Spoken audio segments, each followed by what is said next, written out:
To those of you who made it to the video. Through that long afternoon, Will felt as if he had lived his entire life in the saddle, his only respite being the hourly changes from one horse to another. A brief pause to dismount, loosen the girth strap of the horse he had been riding, tighten those on the horse which he had been following, then he would remount and ride on. Again and again. He marveled at the amazing endurance shown by Tug and Blaze as they maintained their steady canter. He even had to rein them in a little to keep pace with the better horses, ridden by the two knights, big, powerful, and trained for war as they might be. They couldn't match the constant pace of the Ranger horses, in spite of the fact that they were fresh when the small party had left Castle Redmont. They rode without speaking. There was no time for idle talk, and even if there had been, it would have been difficult to hear one another above the drumming thunder of the four heavy battle horses, the lighter rattle of Tug and Blaze's hooves, and the constant clank of equipment and weapons that accompanied them as they rode. Both men carried long war lances, hard ash pole more than 3 meters in length, tipped with a heavy iron point in addition. In addition, each had a broadsword strapped to his saddle, huge two-handed weapons that dwarfed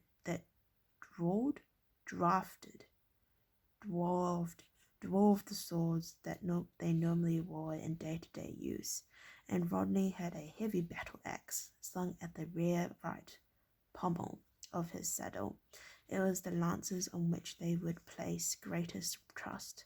However, they would keep the Kakara at a distance, and so reduce the chance that the knights might be frozen by the terrifying stare of the two beasts. Apparently, the hypnotic gaze was only effective at close quarters. If a man couldn't see the eyes clearly, there was little chance of their paralyzing him with their gaze. The sun was dropping fast behind them, throwing their shadows out before them, long and distorted by the low-angle light. Harold glanced over his shoulders at the sun's position and called to Will. "How long before dusk, Will?" Will turned in his saddle and frowned at the descending ball of light before answering. "Less than an hour, my lord." The Baron shook his head doubtfully. "It'll be a close run thing to get there before full dark then," he said. He urged his battle horse onwards, increasing speed a little. Tug and Blaze matched the increase without effort. None of them wanted to be hunting the Karakara in the dark. The hour's rest at the castle had done wonders for Will, but it seemed that it had happened in another lifetime now. He thought over the cursory briefing that Harold had given as they mounted to leave Redmont. If they found the Kakara at the Ruins of Gorlan, Will was to hold back while the Baron and Sir Rodney charged the two monsters. There were no complex tactics involved, just a headlong charge that might take the two killers by surprise. "If Holt's there, I'm sure he'll take a hand too. But I want you well back out of harm's way, Will. That bow of yours won't make any impression on Kakara." "Yes, sir," Will had said. He had no intention of getting close to the Kakara. He was more than content to leave things to the two knights, protected by their shields, helmets, and half-armor of chainmail shirts and leggings. However, Harold's next words quickly dispelled any overconfidence he might have had in their ability to deal with the beasts. "If the damn things get the better of us, I'll want you to ride for more help. Carol and the others will be somewhere behind us. Find them, then go after the Kakara with them. Track those beasts down and kill them." Will had said nothing to that. The fact that Harold even contemplated failure when he and Rodney were the two fearsome knights within a 200-kilometer radius spoke volumes of his concern about the Kakara. For the first time, Will realized that in this contest, the odds were heavily against them. The sun was trembling on the brink of the world, the shadows at their longest, and they still had several kilometers to go. Baron Arad raised a hand and brought the party to a stop. He glanced at Rodney and jerked a thumb at the bundle of pitch-soaked torches each man carried behind his saddle. Torches, Rodney, he said briefly. The battlemaster demurred for a moment. Are you sure, my lord? They'll give away our position if the Kakara are watching. Harold shrugged. They'll hear us coming anyway, and among the trees will move too slowly without the light. Let's take the chance. He was already striking his flint and steel together, igniting a spark that set his small pile of tinder smoking, then flaring into flames. He held the torch in the flame, and the thick, sticky pine pitch with which it was impregnated suddenly caught and burst into yellow flame. Rodney leaned towards him with another torch, and it lit it in the Baron's flame. Then, holding the torches high, their lances held in place by leather thongs looped around their right wrists, they resumed the gallop, thundering into the darkness beneath the trees as they finally left the broad road they had been following since noon. It was another 10 minutes before they heard the screaming. It was an unearthly sound that twisted the stomach into knots of fear and turned the blood cold. Involuntarily, the Baron and Sir Rodney reined in as they heard it. Their horses ploughed wildly against the reins. It came from straight ahead of them and rose and fell until the night air quaked with the horror of it. "Good God in heaven!" the Baron exclaimed. "What is that?" His face was ashen as the hellish sound surrounded through the night towards them, to be answered immediately by another incited howl. But Will had heard the terrified noise before. He felt the blood leave his face now as he realized his fear was proving to be correct. "It's the Kalkara," he said. "They're hunting." And he knew that there was only one person out there that they could be after. They had turned back and were holding halt. "Look, my lord," Rodney said, pointing at the rapidly darkening night sky. Through a break in the tree cover, they saw it, a sudden flare of light fleeting in the sky, evident of a fire in the near distance. "That's Holt," the Baron said. "Bound to be, and he'll need help." He rammed his spurs into the tired battle horse's flanks, urging the beast forward into a lumbering gallop, the torch in his hand streaming flame and sparks behind him as Sir Rodney and Will galloped on in his tracks. It was an eerie sensation following those flaring, spitting torches through the trees, their elongated tongues of flame blowing back behind the two riders, casting weird and terrifying shadows among the trees, while ahead of them the glow of the large fire, presumably lit by Holt, grew stronger and nearer with each stride.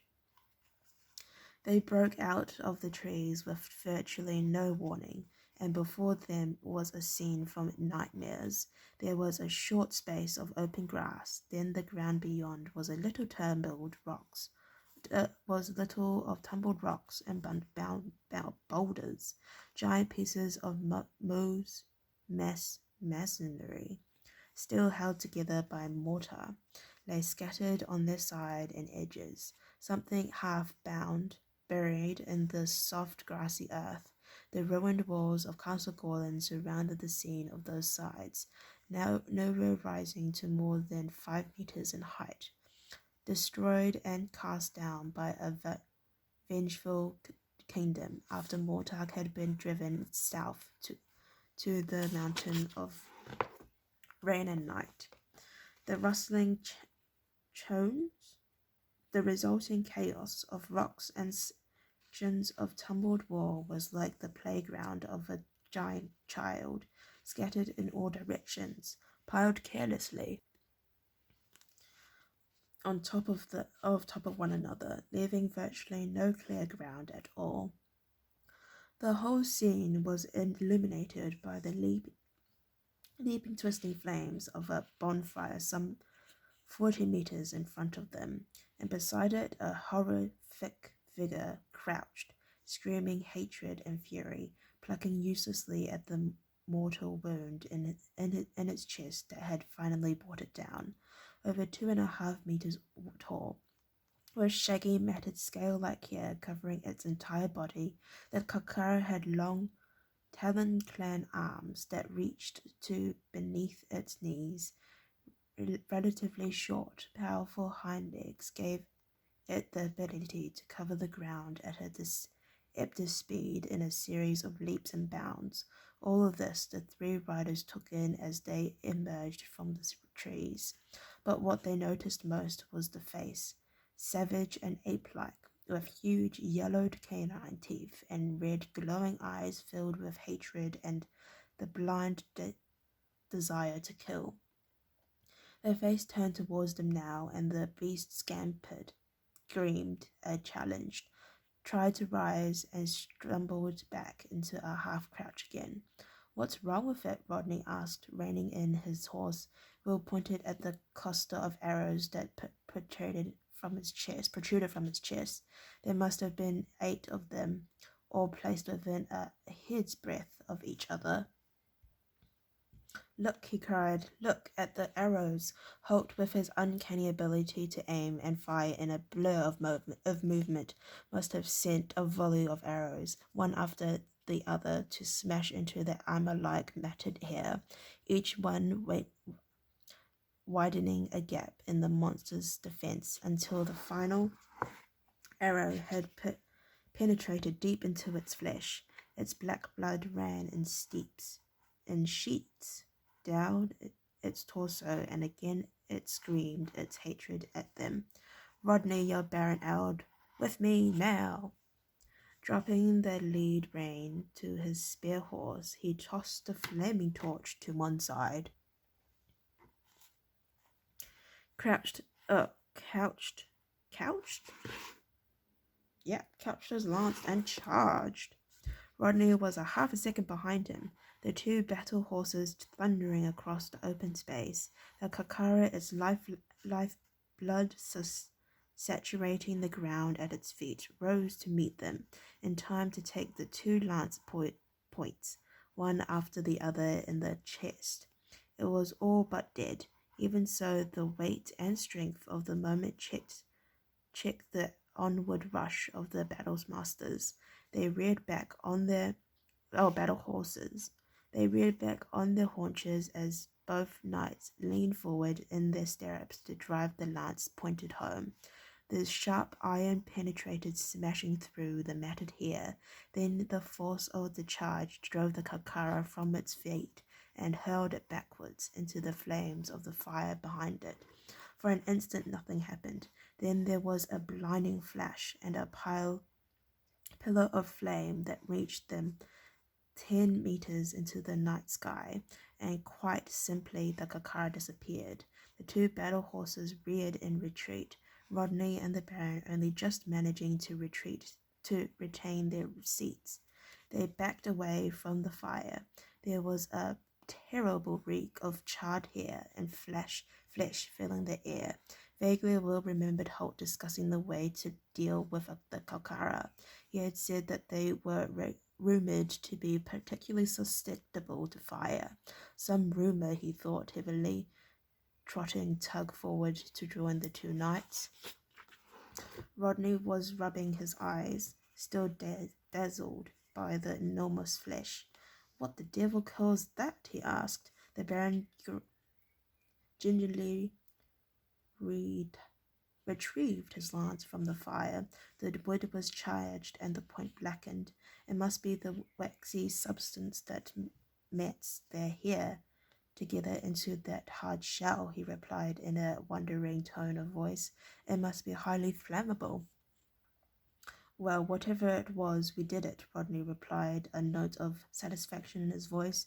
The Baron shook his head. Holt did it, he corrected the battle master. We merely finished him off. Rodney nodded, accepting the correction.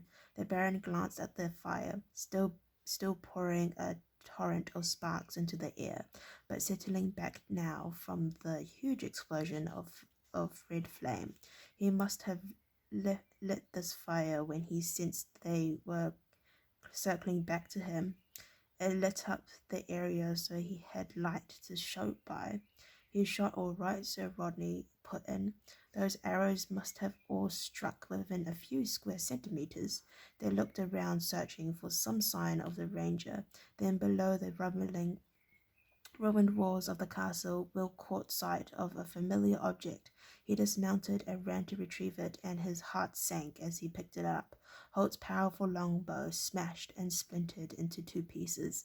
"He must have fired from over here," he said, indicating the point below the ruined wall where he had found the bow. They looked up, imagining the scene, trying to recreate it. The Baron took the shattered weapon from Will as he remounted Tug. And the second Kalkara reached him as he killed its brother, he said. "The question is, where is Holt now? And where is the other Kalkara?" That was when they heard the screaming start again. Okay, well, thank you for listening to me read chapter 29. If you'd like to listen to me read chapter 30, then please stay tuned and I'll see you next time. Thank you. Bye-bye.